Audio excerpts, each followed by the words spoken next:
한 가지 광고 말씀드리도록 하겠습니다. 이번 주일서부터 우리 주일 예배가 이제 임시로 이제 재개가 되어집니다. 11시에 2부 예배만 드려지고요. 그리고 우리 사역자들과 그리고 봉사자들, 리더십들 중심으로 5월 10일 날 전체 예배가 재개되어질 때의 혼란을 좀 막기 위해서 미리 회의하고 준비하는 차원에서 이번 주일날 예배를 임시적으로 시작을 합니다. 그래서 해당되어지시는 분들은 11시 예배에 나오셔가지고 그 다음 주일날 예배를 잘 이렇게 준비하시면 좋을 것 같고요. 다음 주서부터는요, 수요일과 금요일날 방송으로 예배가 이제는 드려지지 않습니다. 그래서 현장에서 예배가 계속 드려지고 있는 상황이 되고, 예배가 끝나자마자 최대한 빨리 이제 영상은 올려드리겠지만 미리 이제 영상이 올라가지는 않을 것 같아요. 그래서 본격적으로 다음 주서부터는 현장 예배가 점차적으로 진행이 되어지니까 이게 이제 잘 되어질 수 있도록. 그리고 뉴스에 보니까 이번 연휴 때 많은 사람들이 좀 이제 응집되어지기도 하고 어디 놀러들 많이 가고 있는데, 이번 연휴 때가 굉장히 중요한 고비라고 얘기를 하더라고요. 그래서 다음 주, 다다음 주 예배가 잘 재개가 될 수 있도록 여러분 함께 기도해 주시고 참여해 주시면 될 것 같아요. 자, 그리고 교육부는 이번 돌아오는 주일날 교육부는 임시로 오시는 분들의 아이들만을 위한 예배로 진행이 됩니다. 그러니까 그렇게 하시면 될 것 같고요. 자, 오늘 말씀은 신명기 12장 1절서부터 7절까지 말씀입니다. 신명기 12장 1절서부터 7절까지. 그리고 가시면서 생명의 삶 아직 구입하지 못하신 분들은 구입해서 가시면 될 것 같아요. 자, 교독합니다. 내 조상의 하나님 여호와께서 내게 주셔서 차지하게 하신 땅에서 너희가 평생에 지켜 행할 규례와 법도는 이러하니라.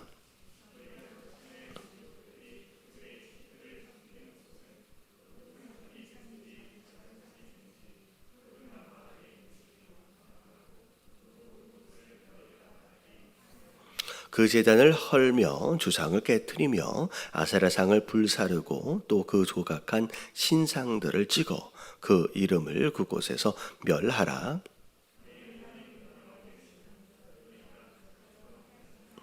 오직 너희의 하나님 여호와께서 자기의 이름을 두시려고 너희 모든 지파 중에서 택하신 곳인 그 계신 곳으로 찾아 나아가서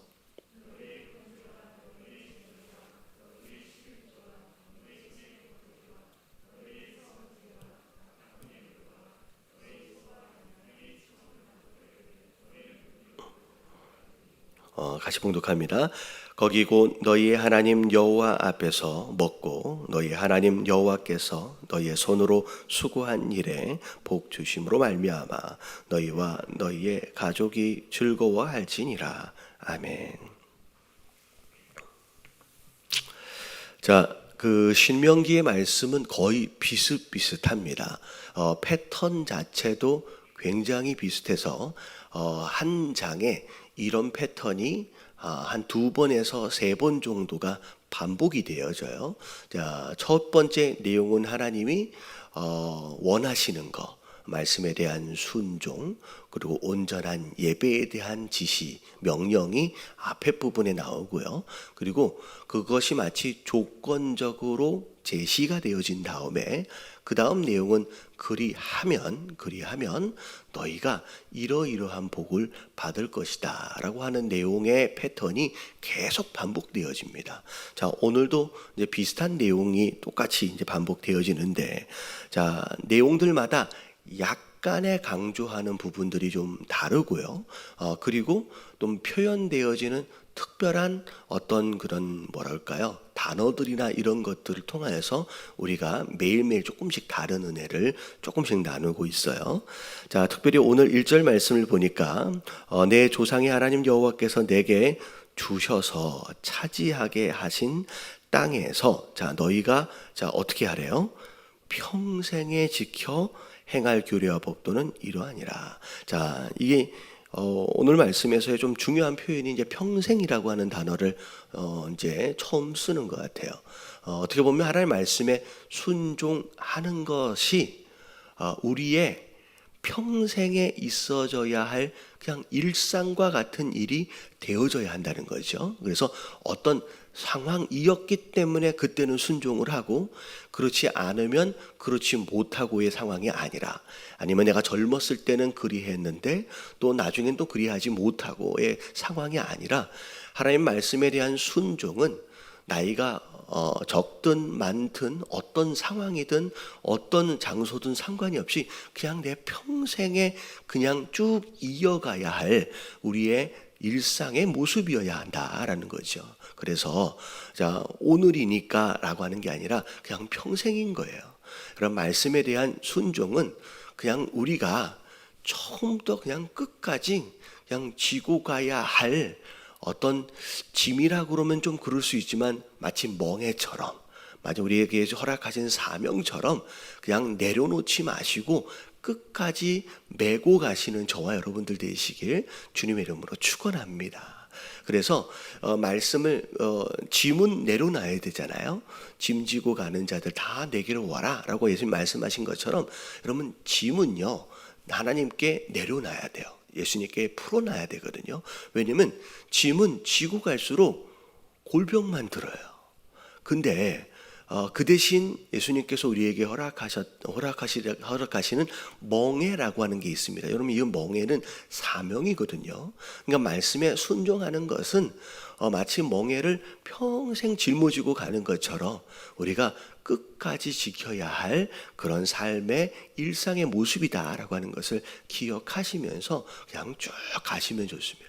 그래서 저는 이제 제 신앙의 백그라운드 자체가 그냥 모태 신앙이다 보니까 뭐 갑자기 어떤 부흥회 가가지고 은혜 받고서 막 돌변하는 어떤 그런 신앙보다는 매일매일 마치 벽돌 하나씩 올려가는 것처럼 그냥 차곡차곡 쌓여져 가는 신앙이 오히려 더 건강하고 더 튼튼하다는 그런 이제 믿음이 있습니다. 근데 사실은 그게 되게 중요한 거예요. 그러니까 매일매일 조금씩 큰 변화가 아니더라도 조금씩 순종하며 쌓여져가는 그 신앙이 그럼 진짜 건강하고 든든한 신앙일 수 있다는 거죠. 그래서 뭐 별로 그렇게 큰 건 아니지만 이렇게 매일 좀 나와서 말씀을 듣고 기도하는 이 30분 동안의 1시간의 이 시간들이 하루로 볼 땐 별것이 아닌 것 같지만 여러분 이게 1년이 되어지고 2년이 되어지고 10년이 되어지면 이거는 그 어떤 것과의 능력과도 비교되어질 수 없는 능력이 되어질 수 있다라는 거죠. 그래서 마치 큐티를 하는 것처럼 매일매일 기도의 자리를 찾는 것처럼 조금씩 여러분 놓치지 마시고 계속 이어갈 수 있는 그런 신앙이 됐으면 좋겠습니다. 그래서 첫 번째 내용은 잠깐이 아닌 평생 순종해야 할 말씀이 이것이다 라고 말씀하시고 계시는 거예요.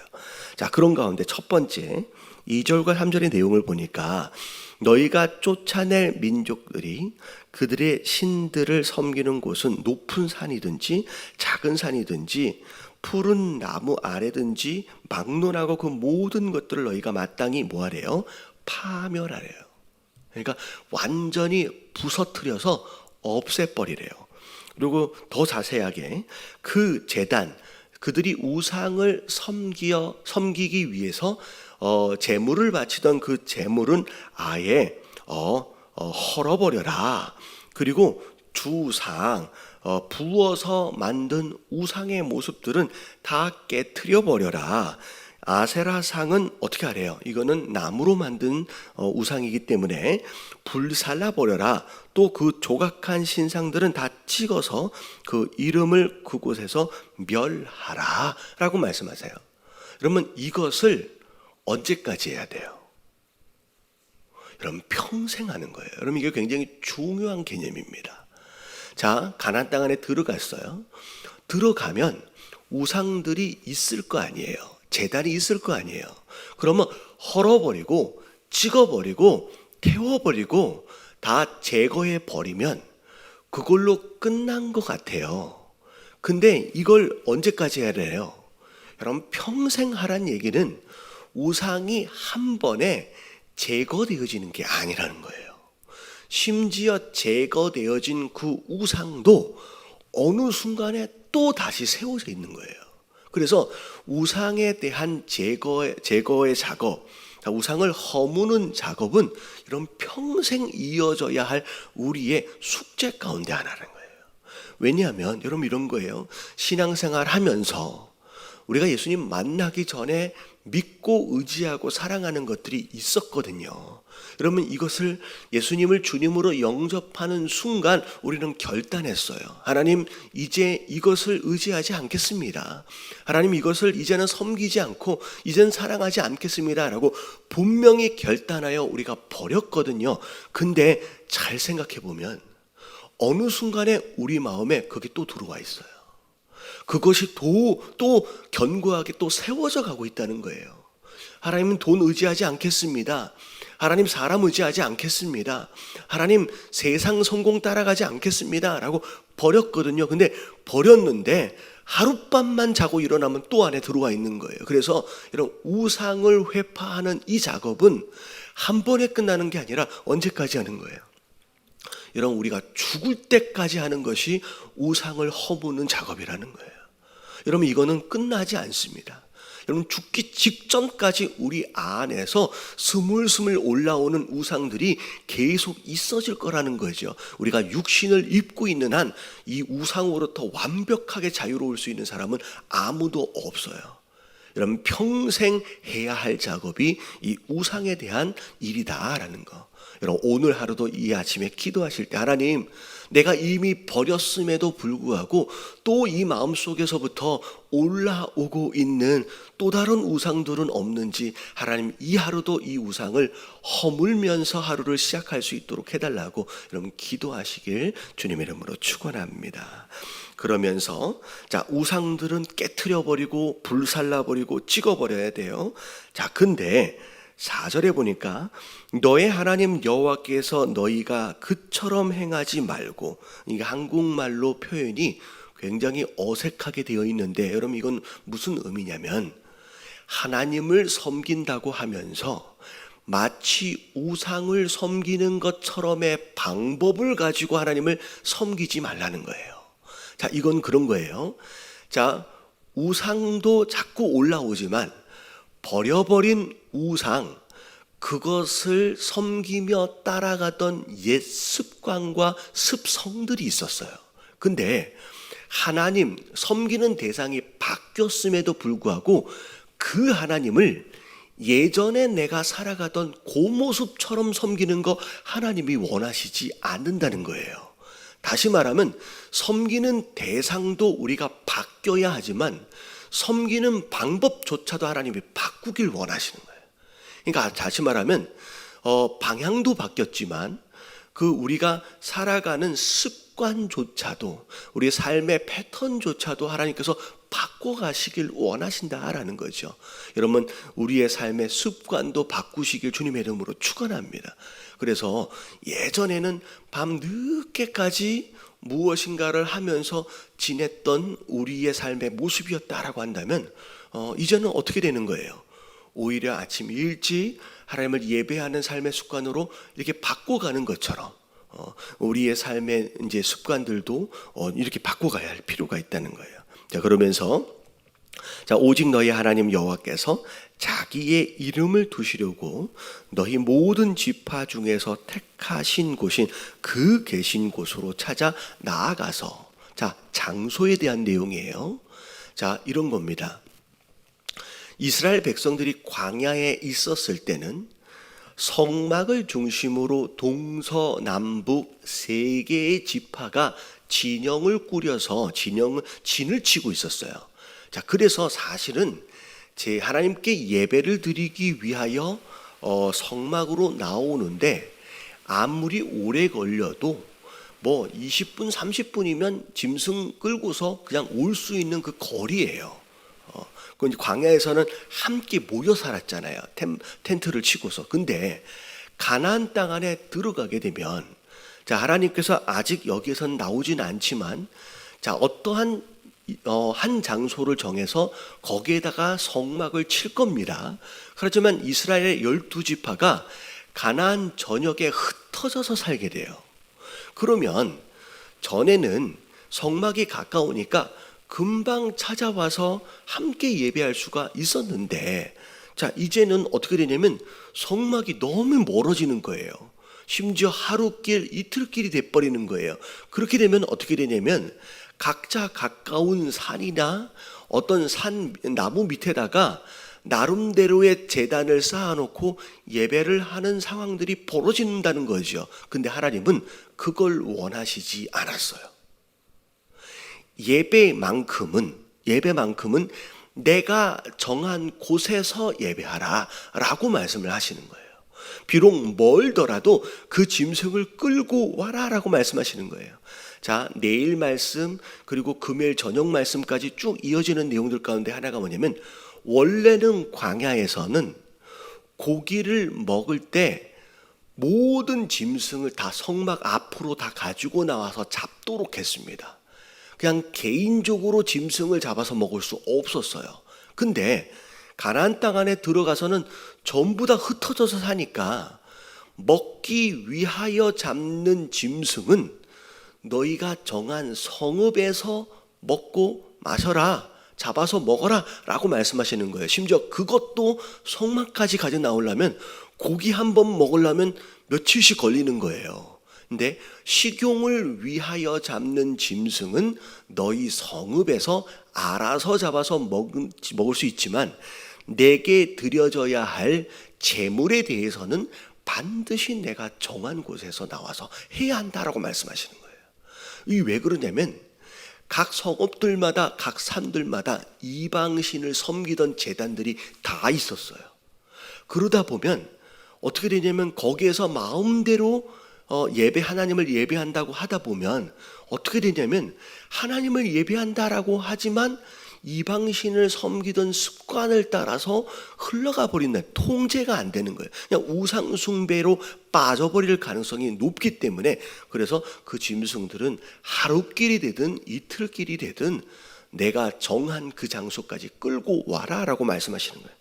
그래서 너희의 번제와 너희의 제물과 너희의 11조와 너희의 손의 거제와 너희의 서원제와 낙헌 예물과 너희의 소와 양의 처음 난 것들 모든 제물이에요. 너희는 그리로 가지고 와서 드리라 라고 하나님 말씀하시는 거예요. 여러분, 굉장히 불편해 보여도 여러분, 어떤 지정된 장소로 하나님이 오라 하시는 것에 대한 순종, 여러분, 그게 의로움이고 그것이 선이다라고 하나님 말씀하고 계시는 거예요. 여러분, 순종이 곧 하나님을 예배하는 것인 줄로 믿습니다. 그래서 편리함을 따라가면 여러분, 오히려 순종으로부터 멀어져요. 오히려 말씀의 순종, 불편하고 번거롭더라도 여러분, 말씀에 순종하는 것이 훨씬 더 지혜로운 것이다라고 하는 것을 여러분 깨달으시기 주님의 이름으로 축원합니다. 그래서 저는 그런 것 같아요. 물론 집에서 지정된 어떻게 보면 시간에 내가 개인적으로 하나님께 예배할 수 있습니다. 이 시간도 마찬가지예요. 근데 번거롭고 불편하더라도 굳이 이 자리를 찾아 나오는 좀 특별한 의미가 있어요. 무슨 얘기인지 아시죠? 집에서 기도할 수 있지만 이 아침에 일부러 일찍 20분 30분을 더 일찍 일어나서 나왔을 때 예배를 드릴 때의 그 느낌은 다르지 않나요? 좀 다를 거예요. 그래서 여러분, 하나님 말씀 이 장소도 굉장히 중요한 의미를 갖는다라는 거예요. 누가 그런 얘기를 하시더라고요.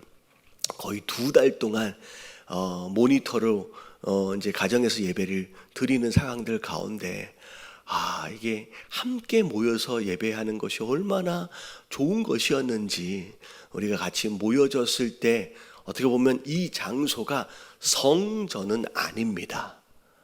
사실 하나님이 어디든 계세요. 하지만 구별되어진 이 장소로 마음을 가지고 함께 모여진다라고 하는 그 자체로만도 사실 특별한 의미가 있다라는 거예요. 여러분, 기도하시면서 가급적 교회로 모일 수 있는 우리 모습들이 되었으면 좋겠습니다. 그러면서 자, 거기 곧 너희 하나님 여호와 앞에서 먹고 너희의 하나님 여호와께서 너희 손으로 수고하는 일에 복 주심으로 말미암아. 자, 함께 예배하는 것, 그리고 일하는 가운데 하나님이 부어 주시는 복이 있어요. 그래서 예배와 일상 안에서 너희와 너희 가족들이 다 행복해질 것이다 라고 말씀하고 계시는 거예요. 그래서 우리의 신앙은 이 마지막 7절이 두 가지를 다 얘기하고 있어요. 하나님 앞에서 먹고 마신다는 것은 예배를 의미해요. 그리고 네 손으로 수고한 것에 복주심, 우리의 삶의 현장을 얘기해요. 이 두 가지가 같이 갈 때 우리와 더불어 우리의 모든 가정이 다 행복해질 수 있다라는 거예요. 자, 그래서 오늘 함께 기도하실 때 하나님, 우리의 신앙이 죽을 때까지 이어지는 평생의 과정이 되게 하여 주시옵소서. 특별히 우상은 한번 제거하면 없어지는 게 아니다는 거, 평생 우리가 제거하는 과정을 숙제처럼 해야 하는 것이다 라고 하는 걸 기억하면서 오늘도 이 우상 제거를 시작으로 이 하루를 시작하게 하여 주시옵소서. 하나님을 섬기는 방법도, 하나님을 예배하는 장소도 특별한 의미가 있다라는 거, 번거롭고 불편하더라도 여러분 마음을 새롭게 하여 장소를 찾고 마음가짐을 가다듬는 그런 신앙의 모습들이 있어질 수 있도록 해달라고 우리 다 같이 주님 한번 부르짖고 통성으로 기도하며 오늘 하루 시작하도록 하겠습니다. 자, 기도합니다. 시작. 주님, 하나님 감사합니다.